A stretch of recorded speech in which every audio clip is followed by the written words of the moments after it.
Good evening to you all. I truly believe that you all are blessed and you all are safe and fine in your respective places. This evening time, I am here to talk about the importance of prayer in this situation that we are going through. The world is going through.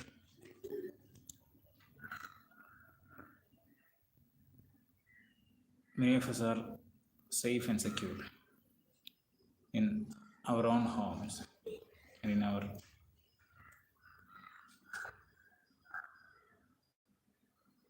our safe zones, but on the other part of this planet, uh,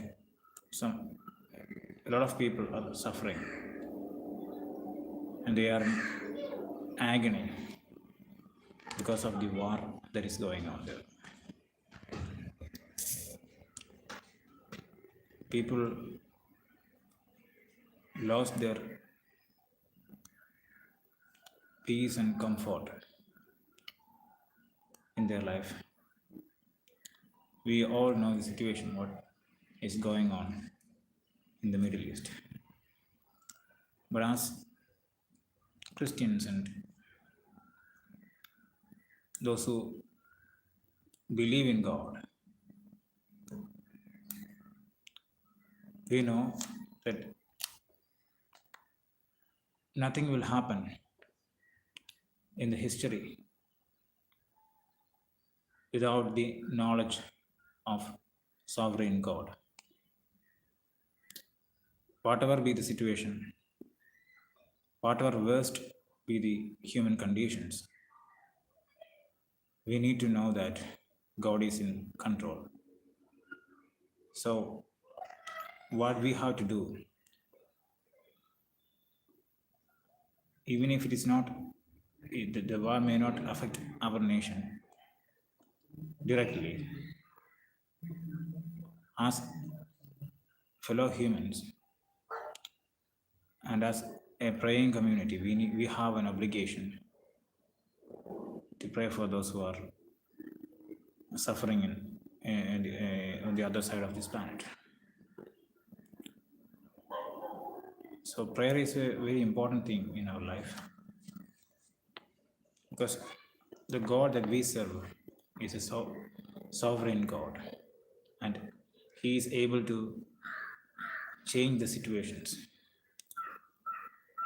He is able to bring peace in the midst of any chaos that we are facing currently. So this is not a time for us to discuss about who win or who lose in this war, but this is a time for us to pray for the restoration of peace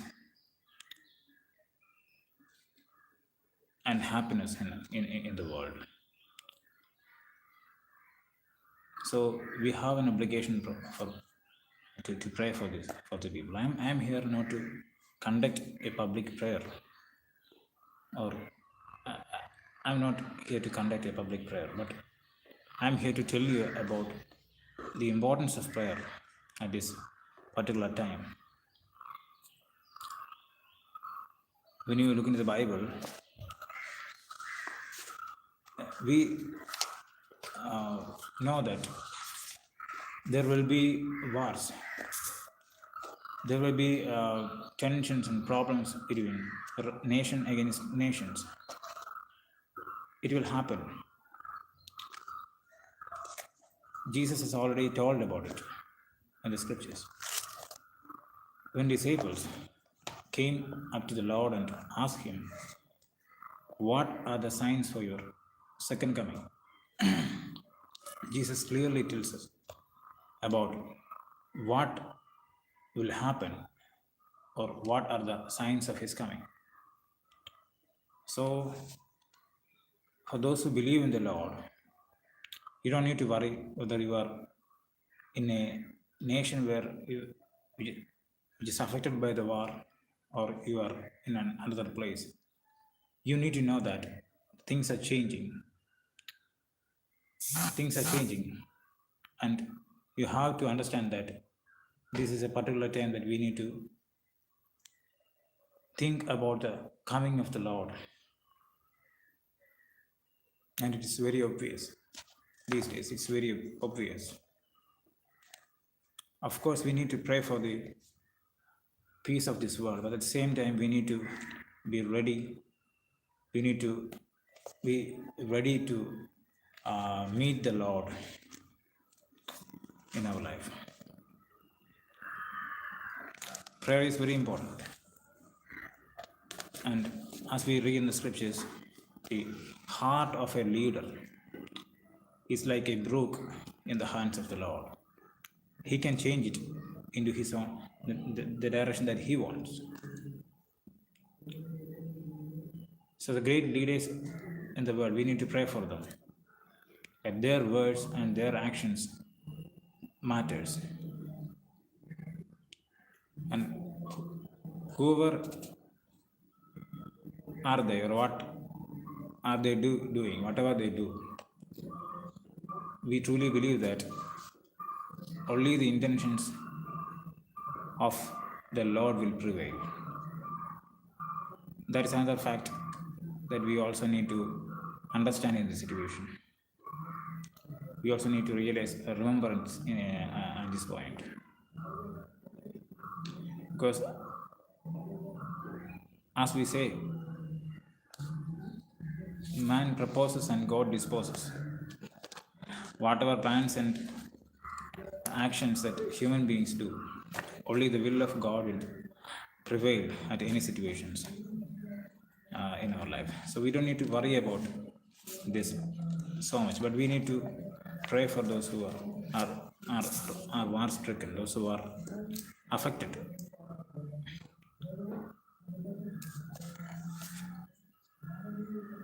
And we need to pray for certain important prayer matters. We really need to pray, because that will really help the people, those who are affected. Some of the important prayer requests are this.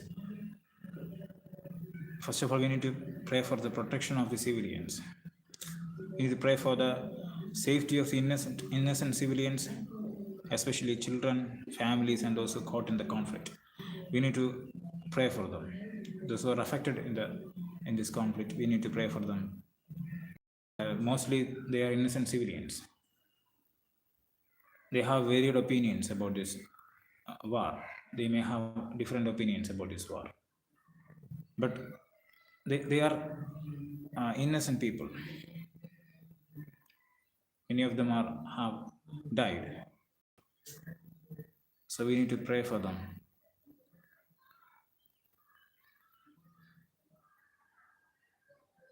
That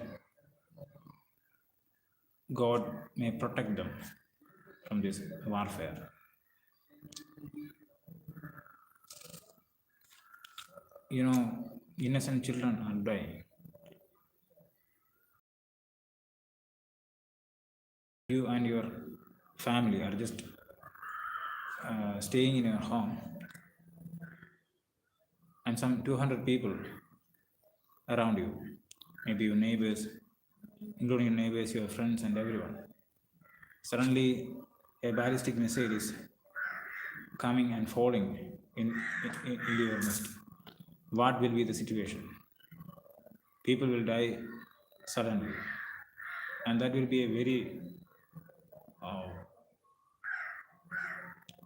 fearsome experience, tragic experience in our life. So when we are safe and when we are fine in our own home, we may not realize the seriousness of this warfare, but we need to think about it, and we need to pray for them. So the Lord will prevail peace in the world.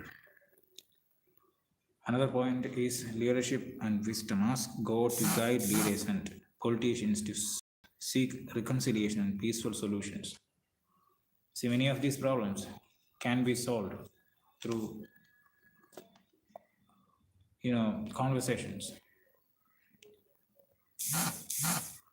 dialogues, and all.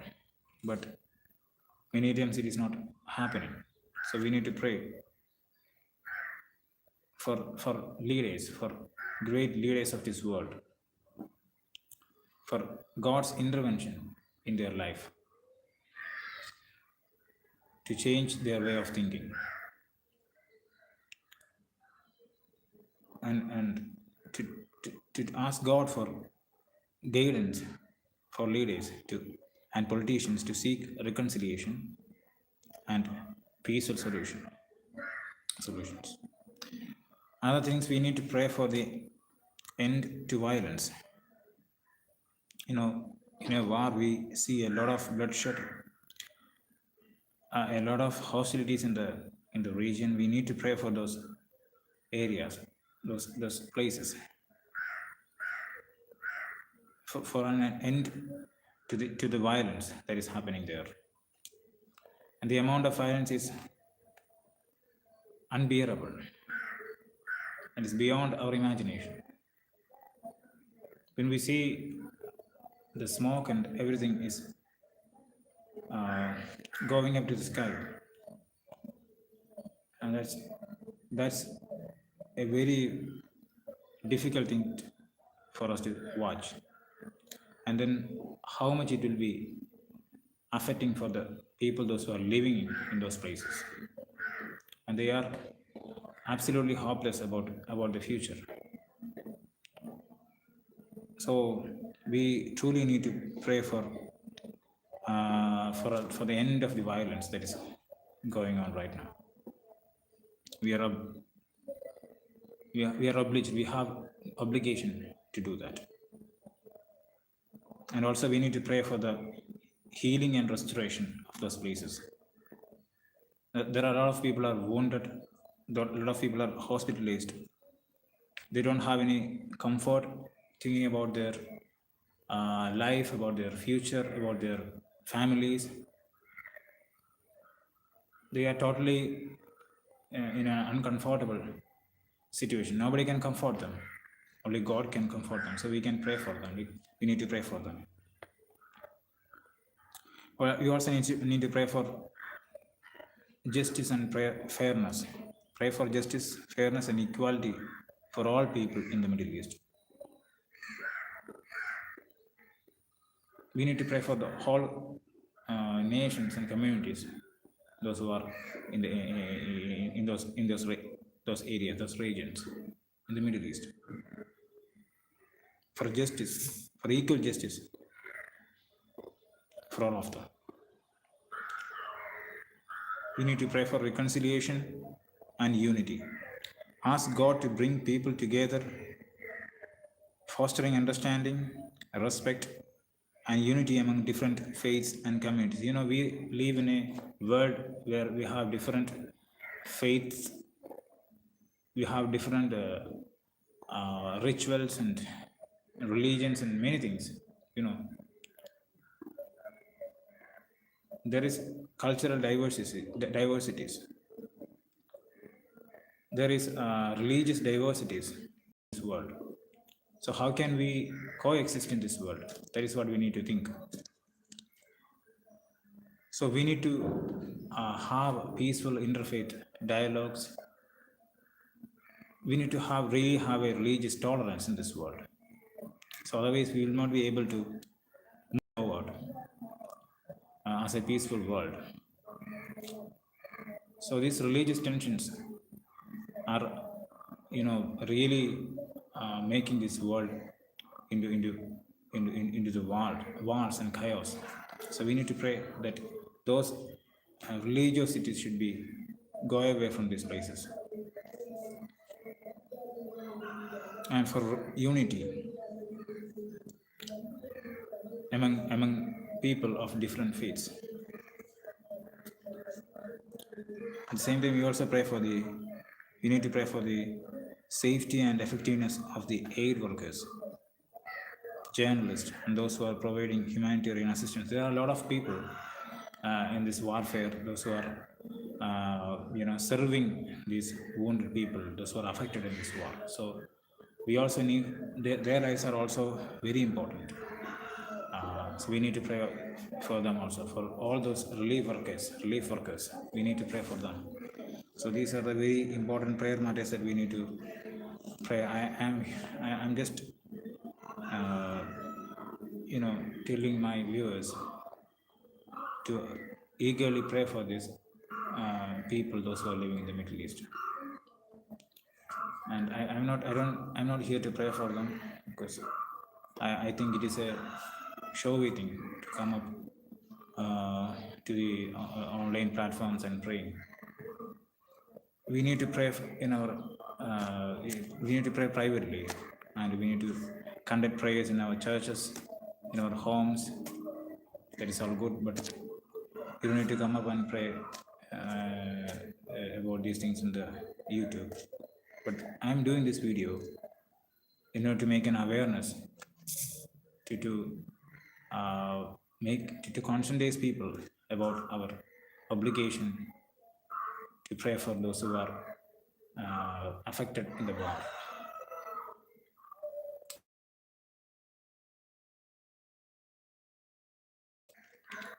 May God continue to bless you all. And if anybody is watching me from those areas, we all are with you. We are praying for you.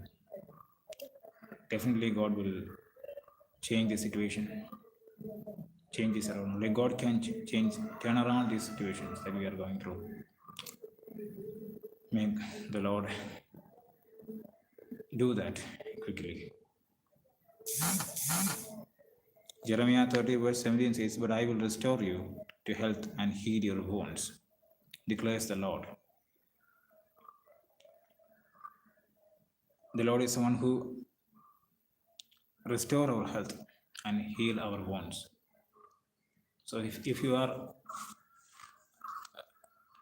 hopeless about your future, you don't need to worry about it. God is already there. God is already has a plan for your future. Maybe you are in a hopeless situation, but don't worry about it. God can turn around any situations in our life, and it will happen for our goodness. It will happen for our goodness.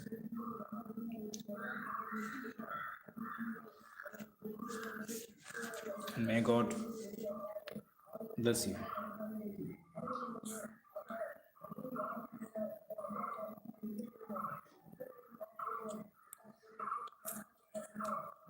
Thank you.